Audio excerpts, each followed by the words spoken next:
G'day, I'm Sean and welcome to the CarExpert Podcast. We're back again, another exciting one actually, and we're going to respond to some of the things that you guys have been saying about us on the internet lately.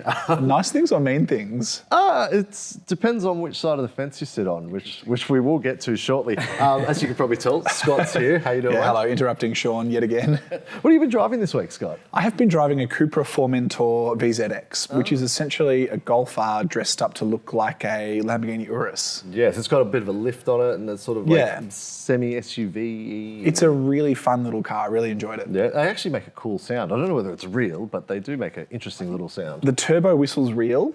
The fake 5-cylinder thing it does in Cupra mode is very fake, and I could do without that, but I like the turbo noise, and I like ours has got an Akropovic exhaust. It makes some really angry pops and bangs. So it's trying to be an RS3. Yeah, but on a budget. It's 65 grand as opposed to 110. And James is here as well. How you doing, James? Good, thank you. How are you? Good, man. You've been away. You just come back from a launch. What have you been driving? Yeah, it was sort of like more of a staycation. It was in Melbourne, but I did join Kia for the launch drive of the updated Sorento, which is a very important car for them. And I can't tell you much about how it drives yet, but I am currently writing the review and we will have more to say later this week. And what else did you do with Kia over the last few days, James? Well, it's that time of year where Kia's everywhere because it's the Australian Open and they've been the major partner for the Australian Open for quite a number of years. It's almost been 2 decades or something now. That's a long time for a sponsor. Yeah, exactly right, and they keep on extending it. It's been a really great driver of brand recognition. I think it's probably been a major factor for people to understand what the brand's about, what their cars are, and gets people into showrooms to ask about it because they probably see it on TV and think it looks good. So yeah. So a bit of trivia for you guys. Which car brand did Kia replace? Because I was looking at some old Oz Open footage and I saw a logo I didn't expect to see on the net. Toyota. No? I know the answer. Go on, what's the answer then? It was Ford, It was Ford, yeah. Oh, really? Yeah. Of all the places Ford would have shown up. Yeah, so Kia took over from one of the best known brands in Australia with that sponsorship and it now either comes close to or outsells Ford in Australia pretty regularly. Well, Ford don't sell nearly as much as Kia do these days, even in terms of lineup or volume, I guess, so. Except for the Ranger. We've got fewer cars, but the Ranger is a thorn in Kia's side, I would imagine. Yes, well, Kia, you know what you have to do to beat the Ranger. So and we know it's coming. Bring us a ute. Yeah, we're 12 months away from that, so. All right, well, let's talk about things that are happening here now. So recently, you might have seen, if you've been anywhere on the internet around CarExpert or even Channel 7, that we recently did a drive from Melbourne to Sydney in a BMW i7 M70 and its petrol twin, the BMW 740i. Safe to say that we upset a lot of people with that? Yeah, pretty much everyone who has feelings about electric cars has feelings about this drive, which is really interesting because all of the people who aren't in the car world I've spoken to about it, my parents included, they saw it on 7 News, thought it was quite an interesting test of what an electric car costs to drive using public infrastructure on a long road trip. I think the other side of it is, though, there's a lot of people who are very pro-internal combustion and just enjoy arguing with electric car owners who are obviously using this as proof that electric cars have no future, which is not true. There's a lot of very sensitive electric car owners who are upset that we didn't do the test the same way they would have done the test. Now, this is a funny thing because the reason this test came about is, I think it was year before, late 2022, we did a drive from Adelaide to Sydney in an EV6 and a diesel Audi Q5. To see whether the Audi could make it the whole way on one tank and then how much of a pain it would be with the EV6. Everyone got upset that we didn't use the same car, so we've used the same car. And now everyone's found something else to be upset about. So 740i and i7, they're not equivalent when it comes to power, but ultimately they are built on the same chassis. They're built by the same people, they're the same size. There's a 600 kilo weight difference because of the big batteries in the i7, but although we could have done this with a smaller car like an MG ZS and a ZS EV, or even a Kona electric and a Kona, the BMW has a really long usable range, which means that rather than having to stop every couple of 100 Ks, the goal was to only have to stop once, is my understanding. Once, maybe twice if we needed to. Yeah. So the logic was this car theoretically should be best placed to do this trip with as few stops as possible. In reality, it didn't quite play out like that, as you know, obviously, given you were there. Yes. So I guess the thing is, you've got to disregard the price of the cars, and the cars themselves are somewhat irrelevant to the whole test. It's more of a science experiment. Exactly. And hopefully down the road, there'll be a few more options like this where you can buy an electric, for argument's sake, Sorento and a petrol Sorento and do the exact same test, and you're not restricted to a $300,000, $350,000 limousine. I guess the interesting thing was the result that we got out of it was that there was a $14 difference between the two in terms of the cost to do the trip, and that the petrol car actually came out cheaper. So, Scott, I know you've been quite involved in responding to comments and writing some opinion pieces, but I want to ask James a couple of questions about this, if you don't mind. Okay, here we go. So straight off the bat, James, were you surprised by that result?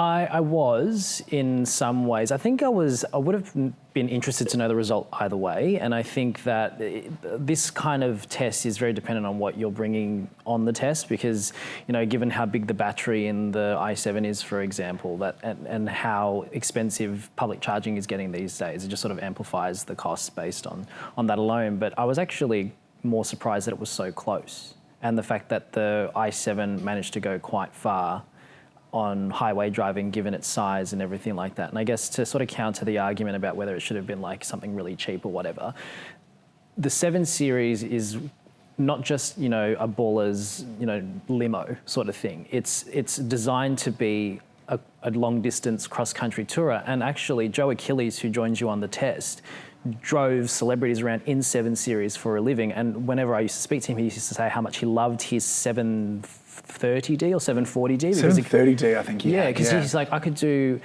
He said it in miles, and I can't do that mathematics in my head, but basically it was doing 1,200 to 1,400 kilometres per tank. And, when you put that into context of what you were doing on that test, yes, it's not necessarily between concert venues and award shows, but, you're sort of accumulating that distance up in one thing, and that's the kind of car that people would do that in. Why would you subject yourself to that in, an MG4, for example, that's perhaps not necessarily made for that cross-country touring? So I thought I was sort of like what your parents said. I found it a really interesting test and took it more of a this versus this and an equivalent of each, rather than thinking, why the hell am I watching this $300,000 car go 1,000 kilometres? But I guess, as we all sort of would have formulated that test in a similar way, as opposed to maybe the general public that may not have understood the premise from the beginning.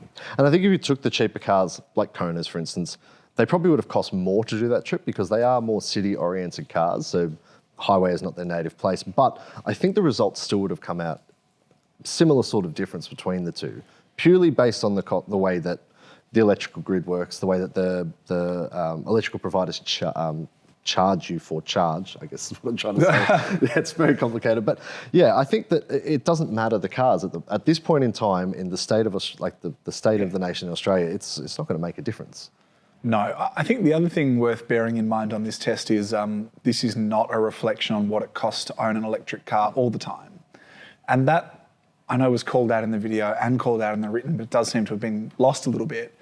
As much as we like to give Paul crap, because he sits near us on the podcast and hear what we're saying, he owns an electric vehicle. I know lots of people who do. My grandma's got a Model 3, so I understand what her usage looks like. Paul understands what a normal daily usage looks like.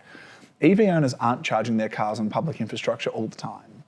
But ultimately, if you do want to do these long trips, and that is something people do. I drive from Melbourne to Falls Creek a couple of times every year, and there's a charger in Euroa. There's also a charger at one of the big rest stops on the Hume. But for me to do that trip in an electric car without changing how I do it now, which is pop in the car on Friday night, stop for 15 minutes for Macca's and fill up with fuel, then keep driving, is just not possible. So that test I found really interesting to understand how the infrastructure works and what it would cost. And I think that's probably what's been lost, is this, yes, we know for certain use cases EVs are better, and we're not trying to take that away. Let's look at the other use cases and how they can be improved. Because if the rollout's going to continue, the whole experience needs to be good, not just certain circumstances for certain people at certain times. I think an interesting thing, and I'll throw this open to both of you to answer. I don't know the exact number, but there are dozens of new EVs that are going to arrive on Australian shores this year. We know that. That's a fact. We can't dispute that. But is the infrastructure going to keep up with that? Because if there's going to, what was the increase? I think overall EV sales accounted for 7 to 8% of the total year's population of car sales. There may have been months where it was higher or lower. So if that keeps increasing year on year, and there's that many more electric cars that are coming to Australia, is the charging infrastructure going to be any better this time next year? Sure, I think that was the other interesting takeaway from your test, is that less necessarily about the total cost, but also about the convenience and the experience that you get, because you had charger outages or issues or bugs or whatever that, a normal person, for going to a fuel stop, you might have a pump that's out and there might be another one there that works straight away and you're gone in 5 minutes. If you've got a line of chargers that are out of action and that's your last point of charge for X amount of kilometres, you're either stuck there or, onto technical support and just adding time. And that's a level of convenience and extra thought that you might have to put into your trip, that where if you're trying to get from one capital to another in the shortest amount of time, that's something to consider as well. In terms of whether the infrastructure's up to it, I think that we've already seen a lot of strains in the infrastructure, even in just the last couple of years when the overall mix of electric vehicle sales wasn't that high, where, we've had Paul experience it firsthand when on the summer break he went into regional Victoria or something like that and just saw queues for ages for the 4 chargers that were available at that site and people waiting for hours. Like, that's just not doable for a lot of people. Yeah, I think we're at a stage now where most of the time the infrastructure is fine, but only just. And I say that because if you are buying an electric vehicle at the moment, you can probably charge at home. And that means most of the time, well, as long as your house electricity is working, your car can be charged. I think what we are seeing though, and what we're hearing from owners is that when things get busy, so that's the Christmas break, the Easter break, when you're going away on school holidays, if everyone is leaning on the public infrastructure at once, which obviously if lots of people are road tripping, they will be, that's when it's not up to scratch. And it's not even necessarily because there aren't enough chargers, but it's because the chargers that are there aren't fast enough necessarily. There's lots of slow chargers, or the super fast chargers that are there that, when you've got a car that can use them, are broken or aren't supplying full power, or are randomly down due to other outages like Optus, which was mentioned in the video. It's not so much that there aren't enough places, although we are going to run into that problem eventually when lots of people are on the open road in these cars. It's more that when all of the EV owners who want to travel long distance arrive in the same charging space, between the lack of super fast chargers and also the way they're maintained at the moment, that's sort of when it falls down. And I'd be very surprised if we don't see that get worse before it gets better. I suppose the positive news is there is an awareness among the industry that is one of the big hurdles that needs to be overcome to get people to move across, and there's a lot of smart people working on it. So hopefully if we have this chat in 6 or 12 months' time, it's a different story. And the other question I want to throw out to you guys, the way that you have to go about getting electricity out of the box and into your car can be quite daunting. Like, we've come across people at chargers that, older people that have the money to afford a new electric car. Working apps can be quite challenging for them if they don't know what they're doing. Yep. But also just the fact that if you want to charge on a ChargeFox in the morning and then use an EV at night, you have to have 2 accounts, 2 apps, your credit card linked to 2 things. Does that need to change? Does it need to be a simpler system, much like, buying petrol? So in the UK, there's a set of laws around electric vehicle chargers, and it actually mandates how much uptime they have to have. So if the charger is broken more than a certain percentage of time, the operator gets fined. It's also about payments, and you need to be able to tap a credit card without providing any account details and pay for the electricity like you would pay for fuel. I think that's a really, really good framework because obviously these charge companies, if you are an EV owner who is always using public infrastructure, well, it makes sense to have an account because you can track it, you can have your credit card in there, it's very simple. But if you are the sort of person who only very occasionally uses this stuff, maybe you don't want to have your email address, your credit card, your phone number somewhere else online where through no fault of your own it might be hacked. And this is not unique to electric cars because obviously people have 7-Eleven accounts to get better petrol prices, for example. But I think the difference is at the moment, you need to do it to charge with some of these electric car providers. Not all of them. I know Ampol, AmpCharge, you don't need to because I did that recently, but you still need an app. But it is definitely more prevalent there because, there is no option just to walk inside and pay a cashier. How do you feel about that, James? I agree 100%. I've had my own issues trying to utilise the technology, and I'm in the demographic that should be able to understand it all. And sometimes when things don't work how you expect it to, it's really frustrating and time-consuming. So, when I went to Portugal last year with BMW for the launch of the i5, one of the new features that they were announcing was being able to have multiple subscriptions to different charging networks in the infotainment system, and it basically automatically pays for you. And it takes the hassle out of trying to flick through apps and loading things up or depending on an internet connection and things like that. I'm surprised that we haven't seen more of that here already, and that some of the brands have not been perhaps as quick to do that. Other than Tesla, there's not really any other manufacturer that's really gotten behind the public charging stuff and made it really easy for their owners. And also just educating people on how it works. So some people will rock up, like you say, some demographics that are not necessarily great with the technology or they're very new to it, and that lack of understanding, it can be really off-putting. And I've had a lot of conversations with friends, family who either own EVs themselves or are thinking about it or know somebody that have. And they've been quite burned by that experience because there's just that lack of understanding to the point where they would actually revert back to internal combustion or a closed circuit hybrid so that you don't have to deal with that public charging infrastructure stuff. So I think it's just something that requires a bit more consumer education and also just a more well-rounded approach so that people can be comfortable all the time to use this kind of stuff. I want to ask you a question actually and flip the tables a little bit, because you were on this drive and you drove up in a Mitsubishi Outlander, but you and Igor drove back from Sydney to Melbourne in the electric 7 Series.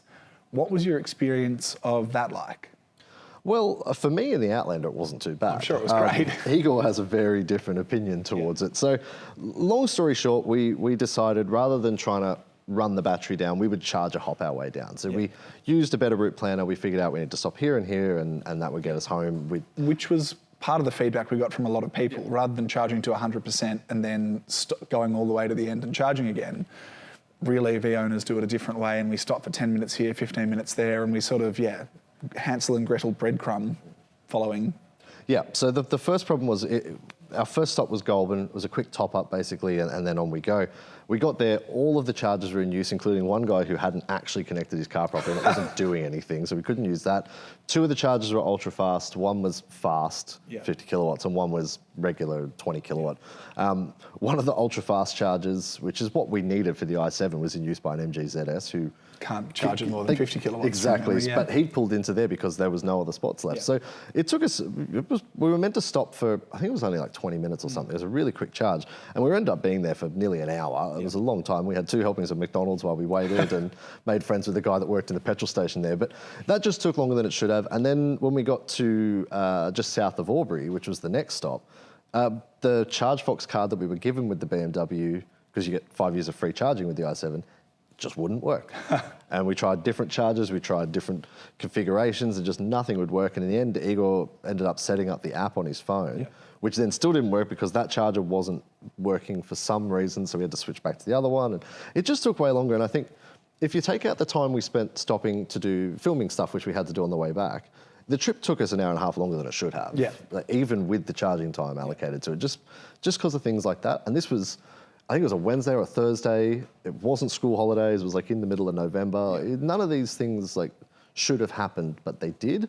And I think the thing is, if you're a family and you've got an electric car because you're a one-car family, which a lot of people are, and your nan lives in Burke and suddenly she gets sick and you have to race out there, that's going to make it really, really challenging to do, unless you want to swing by Hertz and pick up a Corolla and do it. Which I suppose in a lot of 2-car households is an option, right? One has an electric, another has a petrol or a diesel, and you use each for the area they're best. If you can do that, that's great. But as we see more market saturation and obviously more car makers move to electric power only, which a number have foreshadowed, that option gets taken away if you're buying new cars. So I suppose to get out ahead of this idea that, well, if I have an electric car, I also have a petrol at the moment, or this is the way my family does it, therefore no one else needs to do it a different way. I get that there are a lot of individual solutions at the moment that involve other cars, that involve renting cars, that involve certain ways of planning, and they're all really clever. So good for those people who have worked that out. But a core part of why I love cars is because of the freedom they provide. And I like going on long drives and being able to just sort of go and stop at the pace that's required. And that isn't yet the same between electric vehicles and petrol or diesel vehicles on the open road. And that is really frustrating. I mean, I really want it to get to that point so I can seriously consider an electric car. Yeah, I couldn't agree more. What about you, James? I don't think I really have much to add. It's pretty much the same train of thought there. Yeah, look, once they figure it out, it's going to be great. But until that point, it's... for the premiums you have to pay for an electric car, it's a bit rough.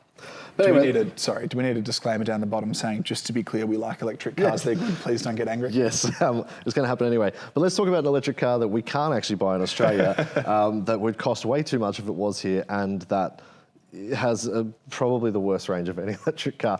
It's the F-150 Lightning. Now, Ford make the F-150. We've talked about it on the podcast before, but they make an electric version in the States, which... there's a booster option that claims some hundreds of miles of range, but no one's been able to get that out of it, especially if they tow.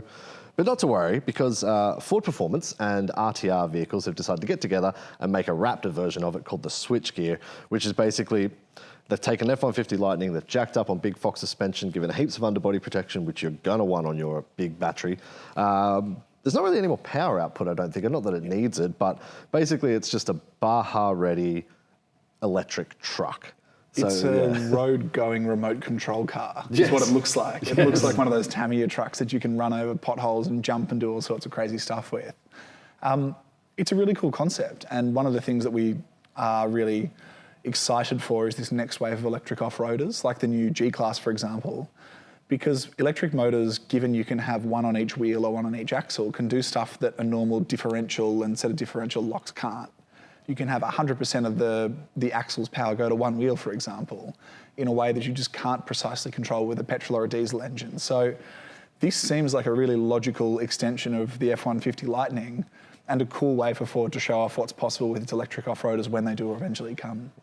Now, James, I'm sure I know what you're going to say to this, but what do you think of an F-150 Lightning switchgear? I think it's really cool. I saw the photos and, some of the specs is obviously like very close to what they do with the Raptor already. And I think it's a good look into what the future could hold for this kind of drivetrain tech, which I think is something that a lot of people are quite concerned about, save the weekend, just using a local reference. Yeah, that sounds familiar. Yeah, right. So, I think with the current technology, we're just talking about range and, the Lightning having questionable range claims depending on what you're doing. And I feel like talking about charging infrastructure and whatever, when you're out in the wilderness doing Baja things and you're looking for a charger sticking out of the dirt or sand, I think that might be a problem.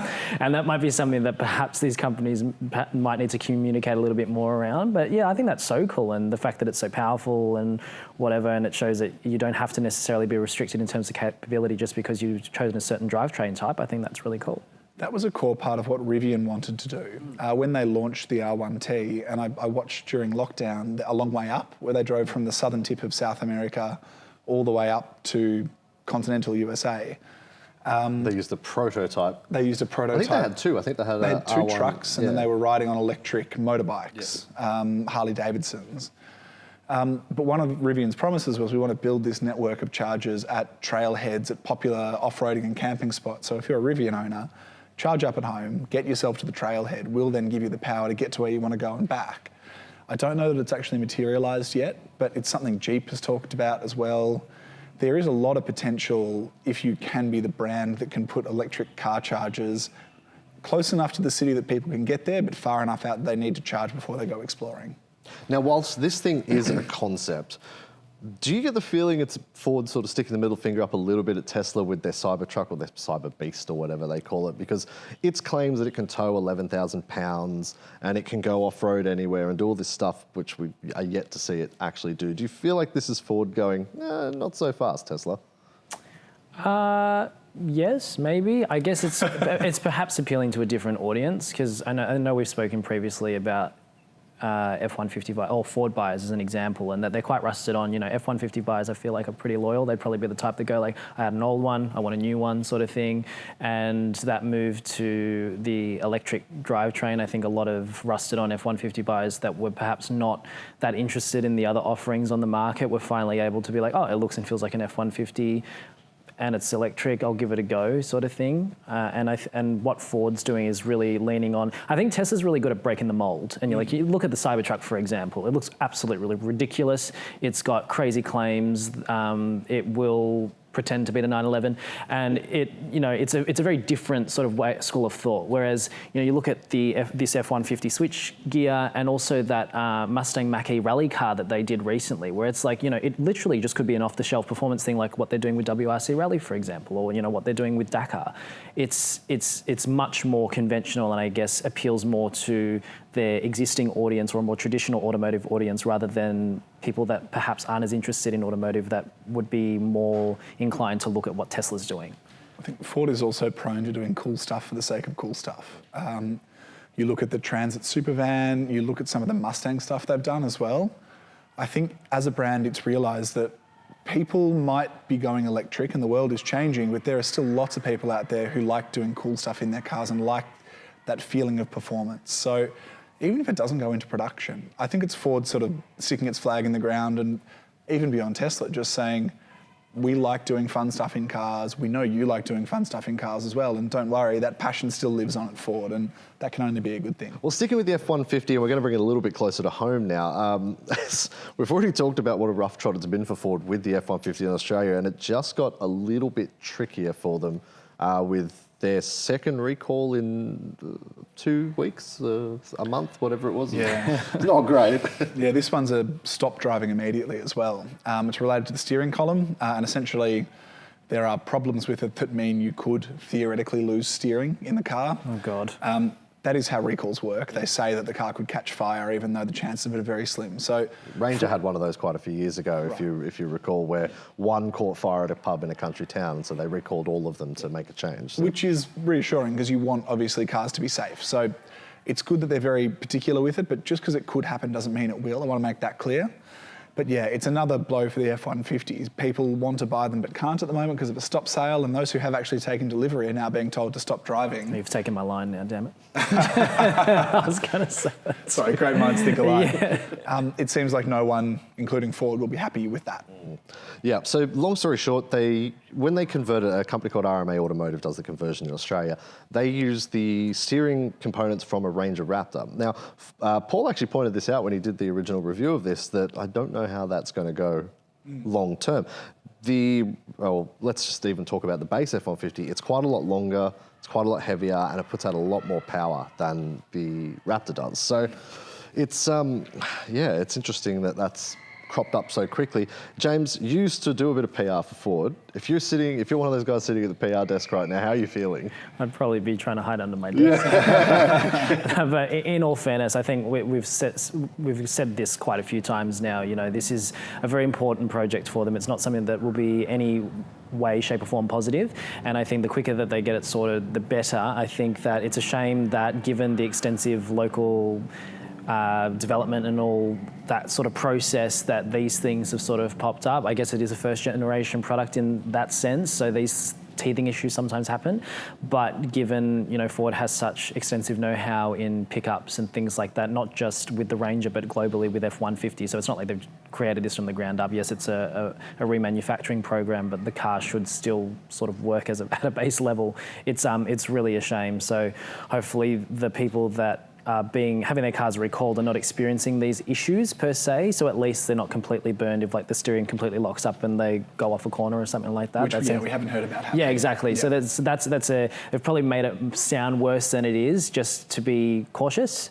But yeah, I think it's not just another series of unfortunate events, I think. I think it's really interesting because we used to see F-150s, Chevys, Rams, they were all converted by little sheds out the back of the Gold Coast mostly. And there was some really questionable engineering that went on with those, converting them from left to right-hand drive. Let's not even talk about how the trims never stayed attached to it. But there used to be things where they would run a chain or a belt to the original steering rack from the steering wheel on the other side. Transfer it across, essentially. Yeah, it was very strange things. I guess, like you said, it's good that Ford's picking this up early, but is this not something that you think they would have got in all the testing they claim they did prior to it? Yeah, look, ideally, yes. And I think this is why Toyota has taken the approach it's taken with Tundra, where there's going to be cars on the road for 12 months with owners, but a very limited number, constantly feeding info back to the factory. I suppose you can test for every scenario until you put it into people's hands, in which case they'll invent a million more, right? And we think about this on CarExpert all the time. We'll do all sorts of tests with cars that we have, and then someone will say, I am a left-handed person who's blind in my right eye, I'm 5'4", and my son is 9'6", and I need to be able to fit them in the middle rear seat for reasons we don't understand. So I think no matter how much testing you do, it's really hard to get it perfect. And partly that's because of the strain that these cars are under, just given they're big, heavy vehicles, you know, driving on rough roads sometimes. But also because everyone uses their cars differently and everyone loads them differently and has different scenarios, and it's impossible to plan for all of them. Well, I'd still buy one. I don't know about you guys. I didn't want to buy one to start with, so you're on your own there, unfortunately. Fair enough. All right, well, speaking of cars that you can or cannot buy, this week we want to talk about the Kia Sorento. I'm not going to ask you to spill any beans on it, but there is a new one that's going to appear in showrooms now. Yes. They're actually on the roads now. If you're in Melbourne, you'll see them stick it up with the AO stickers. They're driving players and personnel around everywhere, and they look pretty cool. So. Yes, so they look like they drive very well. Not saying anything more than that. We don't want to get in any trouble. But look, let's say you want a Sorento, or you're thinking about a Sorento, but you get told there's a very long wait time. What would you guys buy as an alternative to the Kia Sorento? James, I'll throw to you first, considering you've just stepped out of one this morning. Yeah, I think it's a really interesting segment, and it can really depend on what you desire out of the vehicle or how much of the people carrying capability you need. I think if you're sold on a Sorento and you really like how it's all presented, you like how the tech's integrated, you like how it drives with with its available options, I think a great alternative is the Hyundai Palisade. It's a little bit larger and sort of styled a little bit more like a US body on frame, but basically uses the same engines, a lot of the same tech, and it's that little bit bigger, and you can have it with an extra seat. So if you ever have more of the kids' soccer team that you need, or footy team that you need to carry along, you've got that extra full football team, in, can't you? Yeah, exactly. Or you have family members that might want to tag along and that kind of thing. The Palisade's objectively an excellent vehicle. The latest one has a very annoying speed limit function, which you have to turn off every single time you start the car. Yes. Yep. Now, some of the newer cars out of the Hyundai Kia stable are reducing the volume that it comes out at, so it's a little less intrusive, and I'll leave it at that, so I'm not saying anything that I'm not meant to be saying. But it's definitely a really capable car that sort of sits alone in that price and segment, because to get something that large, you're looking at perhaps, it's that little bit bigger than a Kluger inside, I feel, and even than a Pathfinder, but not quite as big as something like a Mazda CX-90, which is like another degree up in terms of price. So that's probably my pick, because Hyundai's doing some really good stuff at the moment. On that speed limit thing, if they can just get it to work properly with school zones when it's not a school zone, that would be great. That's all they need to do to fix it. Even then, he's going red talking about it. No, it makes me so angry. I hate it so much. All right, Scott, well, before you get in trouble from the police, what would you pick instead of a Sorento? I've got two potentials, one of which is the Toyota Kluger Hybrid. It's boring. I want to get that out American one as well. It is. So it's a fitting choice for you, then. Exactly. Yeah. Very, very dull and demure. It's dull, but it is efficient in the context of those cars, especially if you're spending a lot of time in the city. It's got a very practical interior, and it being a Toyota, you know that wherever you are, there will be a dealer able to help you. The other one I haven't actually driven yet, but Will Stopford, our colleague, has driven it in Korea and loved it, and it's the new Santa Fe. It looks awesome. It's a very boxy, like a sort of Korean Defender or a Discovery almost. Shares some of its bits and pieces with the Sorento, and I'm very interested to drive it when it hits Australia. All right, well, look, if any of those cars mentioned, any of the 4 cars that we've mentioned here are of interest to you, do you know that we have a great platform on our website that can help you get into one of them quicker and for maybe cheaper than you might expect? Head to Google, type in Help Me Car Expert, and follow the link. It'll take you to a page that can help you find a car. You can talk to a consultant that's based in Brisbane, so not somewhere else. You actually talk to a local here, and we can connect you with a range of vetted dealers all across the country to get you into your new car quicker and for maybe cheaper than you might expect. So head to Google, type in Help Me Car Expert, and if you do use the service, leave a comment. Let us know. How was it? We'd love to know. All right, this week, you weren't actually part of it, James, but you have driven all the cars we're about to talk about, so you can provide some commentary, I'm sure.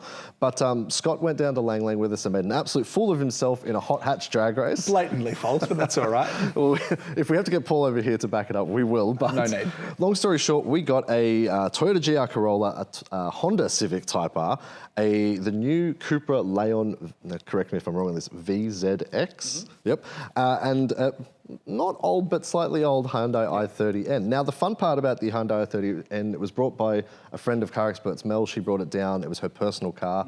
And we had Mac, one of the guys that works in our accounts department. It wasn't his Civic Type R, but he does own one. So we brought him down to actually drive it. We put Scott in the Corolla. You can watch the video and see that didn't do very well. I own a Mitsubishi Pajero. It's an all-wheel drive weapon, very similar to the GR Corolla. Yes, it's turbocharged. And and Paul was in the Leon VZX. Now, surprise, I'm just going to get it straight out.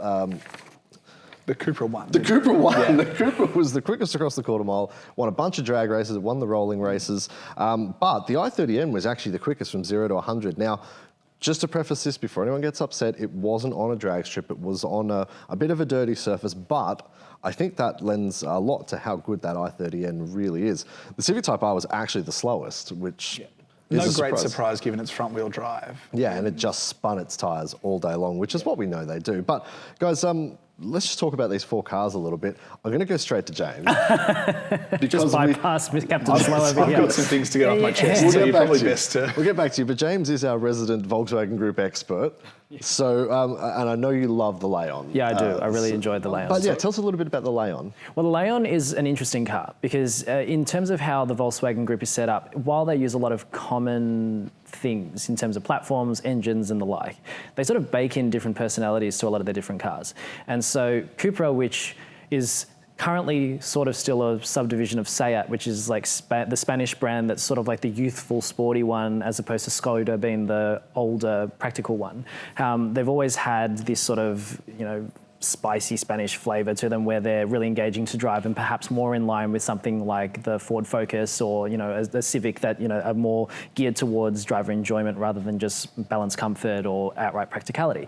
And so with the Cupra Leon, it's in this particular spec, it's like the version of the Golf GTI that we don't get. So for those who don't know, there's a version of the Golf GTI overseas called the Club Sport, which has a 221 kilowatt engine and is like super fast and almost like their track Type R sort of equivalent. And the Leon takes that drivetrain and perhaps the leaning towards that athletic and driver enjoyment aspect, but sort of wraps it in this sexy sleeper style body. And it's a really unique offering in the segment because, the Type R and the GR Corolla, while they're a little bit more hardcore, are manual only. And so it's sort of a really nice match for the i30N and even the outgoing Megane RS in a way that the standard Golf GTI might not be.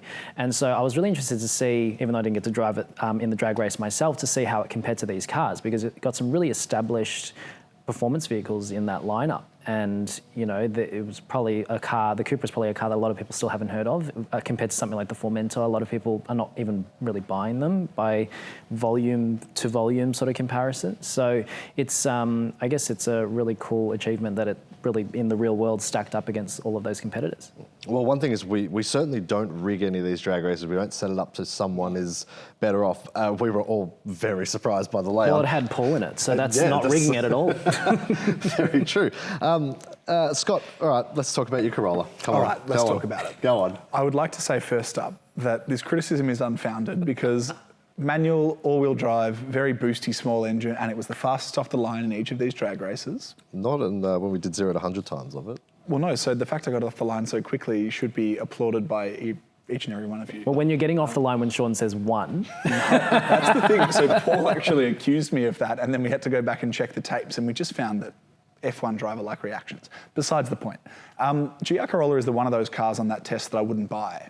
I have driven it on the road now, and driving it in the drag race, it's impressively quick, for one. It's got some really cool tech to it.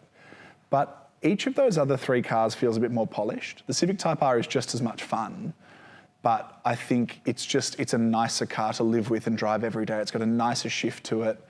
The Cupra is another step up again in terms of polish, right? It's a very lovely Volkswagen product in a lot of ways. And then that i30N is really raucous. It sounds filthy in the test. It's the best sounding car awesome. by far, yes. It's got a lot of customization you can do with the drive modes and that sort of thing. The GR Corolla, although I get the homologation rally special thing they're going for, it just doesn't blow me away with any of it. It was quite slow in our rolling drag race because there's quite a lot of turbo lag, for example. It just felt a step off the others, and even putting the fact that manuals, when they're driven by someone like me who is not a professional race driver, are definitely going to be slower than a DSG. I couldn't really care less about that in a straight line if it gave me more, and it just hasn't given me that little bit more to encourage me into it. Now, I'm just curious, with the GR Corolla, and I don't think you can do this with any of the others because they're all front-wheel drive, so you can't. Yep. The GR being all-wheel drive, you can change the torque outputs between more the front, more to the rear, or 60-40, 70-30, or 50-50. Did you find that made any difference whatsoever to your ability to drive it fast? That's a leading question. No. I did fiddle around with the settings on it, and the deciding factor in how quickly it got off the line was how many revs you launched it with and how quickly you came off the clutch. So I know you had a good laugh at some of my early practice runs because there was too much clutch and then not enough clutch, and there was either clutch smoke or bogging down. Yeah, we got a call from Toyota earlier. They said there's not enough clutch left in it either. Yes. Yeah. I'm sorry to whoever's driving that after me. The deciding factor ultimately was how consistently you could get it up around 4.5 or 5,000 revs and then getting off the clutch quickly but smoothly so that it hooked up nicely. And obviously you saw in the races, the last one in particular, it got off the line really well. And then when you watch the onboard of Paul doing it, it's similar. But once you've got it off the line, the first to second shift, it sounded like Sean Connery, no matter how fast I tried to do it, it's still not nearly as quick as a DSG. There's still power interruption. There's still human error at play.